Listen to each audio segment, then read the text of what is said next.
Como siempre, vamos a buscar imbricar, relacionar temas, hacer asociaciones. ¿Ves? Porque esta muchacha, por ejemplo, una muchacha que cuando yo le pregunté quién era Bucéfalo, me dijo, oye, qué pregunta de bajo nivel. Bueno, eso es información sobre un tipo de mitología, ¿no? Y uno puede memorizar mucha información según la capacidad que tengamos.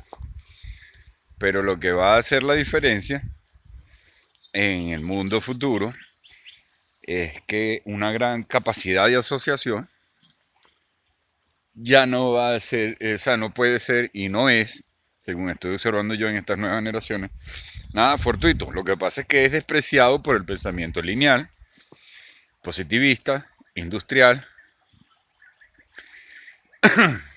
y lineal, positivista, industrial y moderno.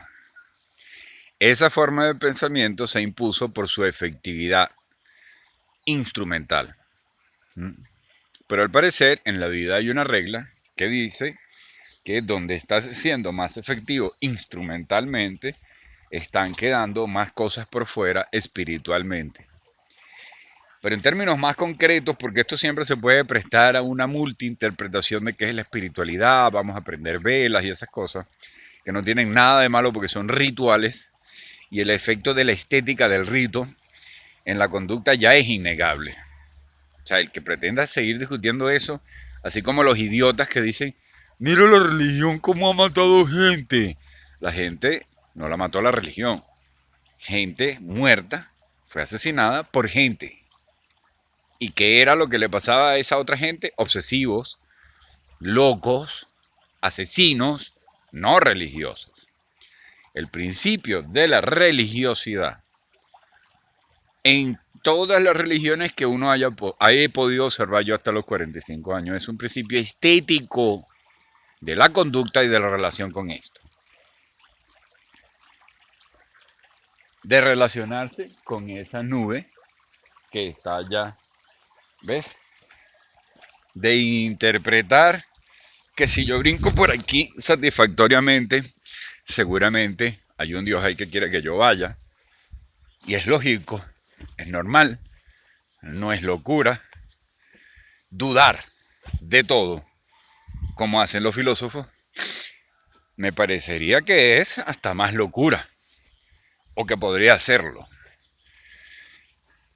Tiene mucho sentido buscar el sentido de esto en una palabra, en una oración o en una frase, de lo que eso significa. Tiene mucho sentido hacer eso. Entonces estamos en los tiempos de la búsqueda del sentido, ¿no? Los tiempos de los presocráticos fueron la búsqueda de los orígenes, qué nos origina. Los tiempos de Sócrates fueron la búsqueda de qué es bueno y de definir qué es bueno y qué es lo malo, de cómo organizarnos. La búsqueda de Aristóteles fue la de sentar una noción del plano general. La de Agustín fue la de definir. La de San Agustín un poco con más claridad qué es la religión. Y después de él, en la búsqueda de definir la religión, personajes como Santo Tomás de Aquino fundan nada menos y nada más que el liberalismo. El liberalismo que va a venir después, fundándose o sosteniéndose sobre los argumentos del empirismo. O sea, de que uno tiene que ver la cosa, la manifestación de la cosa.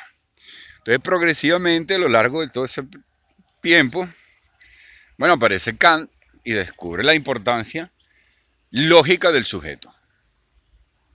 La importancia lógica del sujeto, no una definición psicológica, no una valorativa, moral.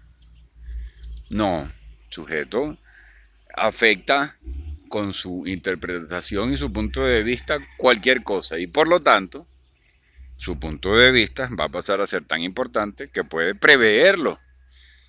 Podemos prever que vamos a afectar una tal definición, la definición de cualquier fenómeno, desde el punto de vista en el que lo estábamos viendo. Entonces nosotros como venezolanos en el mundo, estamos empezando a darnos cuenta de que éramos la cultura más hedonista y consumista del mundo. O sea, yo estoy viendo aquí en Colombia, y por conversaciones con amigos argentinos de la misma Latinoamérica y alemanes, incluso a pesar de su cerveza y sus embutidos de chorizo, que la cultura que más dedicaba tiempo a hacer en diciembre hallacas, congri, torreja.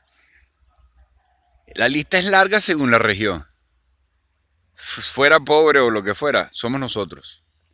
O sea, aquí nadie sabe de lo que es dedicarse tanto tiempo a la cocina en diciembre. De manera religiosa, seas pobre o sea lo que sea. O sea, una cosa increíble, ¿no? De manera cultural, pero casi como religiosa, porque va a tener ese efecto. Es decir, la hallaca va a significar vínculo, reunión, todas esas cosas que implica la religión. Y que el pensamiento antirreligioso, o sea, que se ubica en contra de, pretende que todas estas actividades pueden desarrollarse sin conllevar a una fe, a una creencia, a algo que creemos, a algo que nos hace mejores, a un tercer elemento imaginario. Entonces, el ateísmo se configura como una especie de dictadura del imaginario. O sea, tú te vas a imaginar aquello que yo considere válido. ¿Quién es ese yo? A final de cuentas, un moderno. Y si no, un posmoderno. Y aquí voy con el derecho a réplica negado. De lo que algunas personas me han dicho. Pero ¿por qué tú dices eso de la dirigencia? Qué peligroso. Estás echando paz, estás siendo un chismoso. No, yo no estoy siendo un chismoso, yo estoy poniendo un ejemplo para generaciones posteriores del desastre que implica cuando un sector se dedica al consumo de sustancias varias, cualquiera, incluso el azúcar, de manera meramente hedonista. Y eso sucedió en Venezuela por motivos que van mucho más allá de la culpabilidad o la responsabilidad de esta dirigencia. Nosotros, los venezolanos, teníamos una cultura sumamente vulnerable al consumo y al hedonismo. O sea, el país del café con leche, eso no existe en ninguna parte, ¿no? O sea, del café con leche con 6 o 7 diferentes grados perfectamente definidos y que cada quien tiene el suyo. Resulta que la leche después de cierta edad y mezclada con el café, más bien hay que eliminarla. Entonces yo aquí tuve leche en estos días y me di mi gusto en el café y dije, no, yo no compro más leche.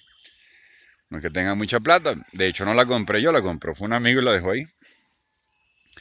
Y no, un cafecito negro. O sea, una barbaridad eso. O sea. Entonces aquí me voy dando cuenta, ¿no? De cómo era un desayuno, un pabellón, la hallaca. Después de eso, la gavera de cerveza. Después de eso, bueno, las mujeres bellas, el sexo, el principio del goce.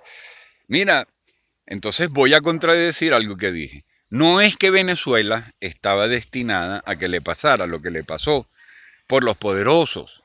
De hecho, yo creo que Chávez en determinado momento dijo, no, ya va, yo creo que sí se puede industrializar Venezuela. En las negociaciones secretas con esa gente que fue la que se ocupó de que Fidel Castro estuviera ahí tanto tiempo. Es decir, quienes protegieron a Fidel Castro de Estados Unidos, porque hay gente que también vive en Estados Unidos y que le interesa la alternativa de explotación que es el socialismo. Es una alternativa de explotación totalmente falsa, en la que se dice que va a ser libre, no, pero va a ser explotado a cambio de una identidad más profunda y que nos sale más barata a los poderosos. Entonces todo eso es proyecto sionista. Ahora bien, Chávez dijo, no, yo creo que sí podemos industrializar Venezuela. Pero quien le echó la partida para atrás a Chávez no fueron los poderosos, ni ningún capitalismo, ni ninguna, fue el venezolano. Nosotros. Y yo no me puedo poner como ejemplo porque yo nunca busqué una jefatura, pero todos buscaron jefaturas, ministerios, todo para poder viajar para afuera, para poder dejar plata en Francia, en España con turismo, para poder comprar carros, para poder comprar. Nadie fundó una empresita, nadie montó una fabriquita de algo, nadie hizo eso. Y eso no fue culpa ni de pauta del capitalismo, ni de pauta de Fidel Castro, ni de nadie.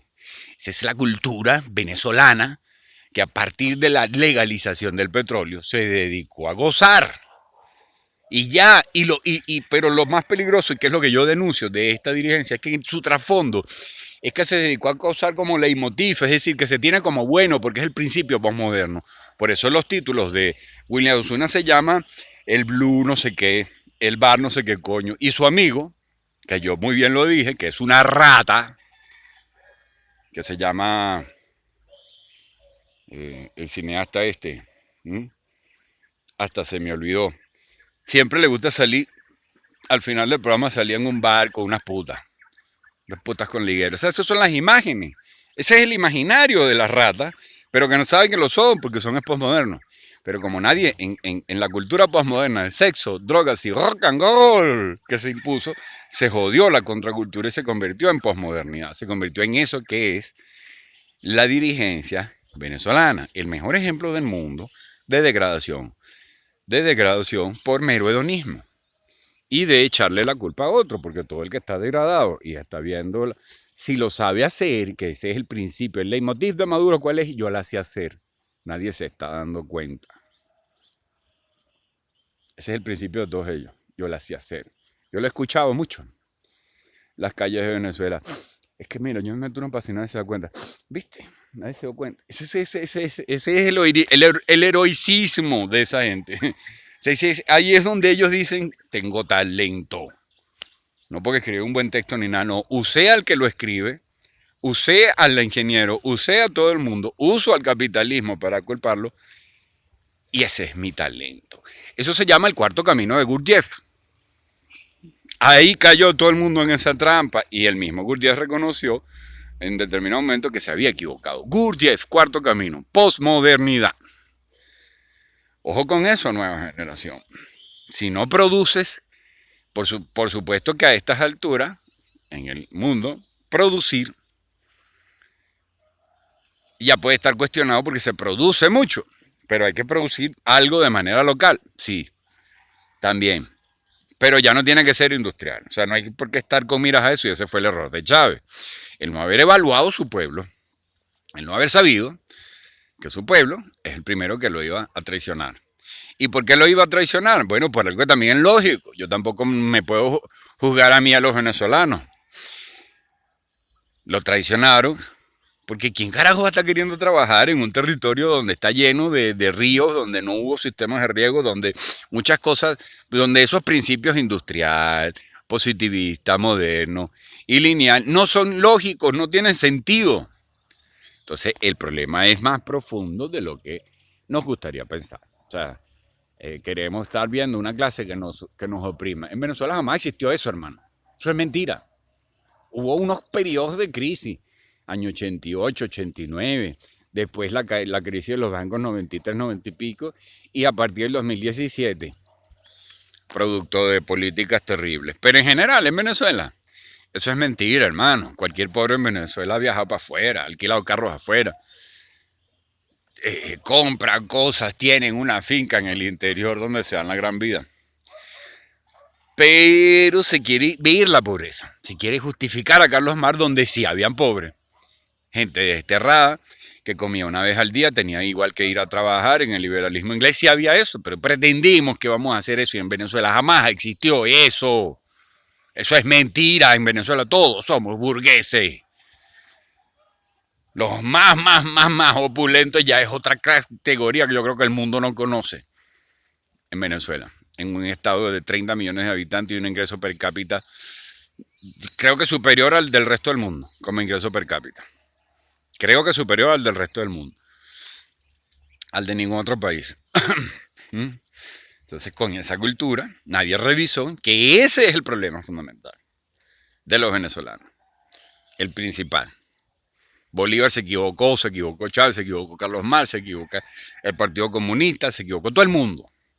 Ese es el problema. Los que no se equivocaron son los rumberos, que saben que el venezolano es muy fácil de convencer por ahí.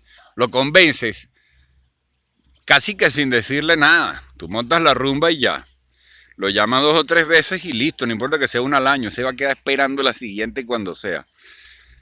A menos que haya iniciado un proceso que para el venezolano es prácticamente locura, que es el del conocimiento.